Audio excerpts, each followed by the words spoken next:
বন্ধুরা, মেট্রো স্টেশনের বুকিং কাউন্টারের ভিড় কমাতে অ্যাপের মাধ্যমে স্মার্ট কার্ড রিচার্জের ওপর জোর দিয়েছেন কর্তৃপক্ষ। কিভাবে অ্যাপ ডাউনলোড করে তা ব্যবহার করতে হবে যাত্রীদের সেটা হাতে কলমে দেখাতে বিভিন্ন স্টেশনে শিবিরের আয়োজন করেছে মেট্রো কর্মীরা। কিন্তু যাত্রীদের অভিযোগ, ওই অ্যাপ ব্যবহার করে স্মার্ট কার্ড রিচার্জ করার সময় যথেষ্ট সমস্যায় পড়তে হচ্ছে। এই নিয়ে তারা ক্ষোভও জানিয়েছেন। অভিযোগ উঠেছে, যারা ইউনিফাইড পেমেন্ট ইন্টারফেস অর্থাৎ ইউপিআই ব্যবহার করে টাকা মেটান তারা প্রভূত সমস্যায় পড়ছেন। স্টেট ব্যাংকের সার্ভার মন্তর হওয়ার প্রায় ওই সংক্রান্ত লেনদেন বাতিল হয়ে যাচ্ছে বলে অভিযোগ।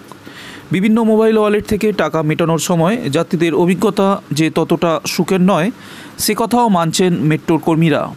অ্যাপ নিয়ে মেট্রো কর্তৃপক্ষের তরফে নাগাড়ে প্রচারের কারণে প্রায় 1,29,000 যাত্রী এই পর্যন্ত ওই অ্যাপ ডাউনলোড করেছেন বলে জানিয়েছে সংস্থা।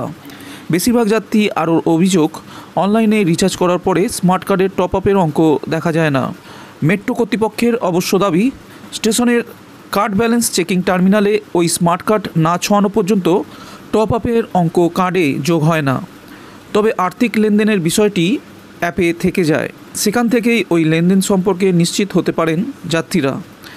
রিচার্জের সমস্যার পরিপ্রেক্ষিতে মেট্রো কর্তাদের দাবি, মেট্রো রাইড কলকাতা অ্যাপে মোবাইল ওয়ালেটের মাধ্যমে আর্থিক লেনদেনের সমস্যা দূর করতে পদক্ষেপ করা হয়েছে। এর ফলে লেনদেন নিয়ে যাত্রীদের আগের মতো সমস্যায় পড়তেও হবে না। কর্তৃপক্ষের দাবি, সার্ভার সংক্রান্ত সমস্যাও দূর করা হয়েছে, ফলে যাত্রীদের অসুবিধা কমবে বলেই আশ্বাস দিয়েছেন কর্তৃপক্ষ।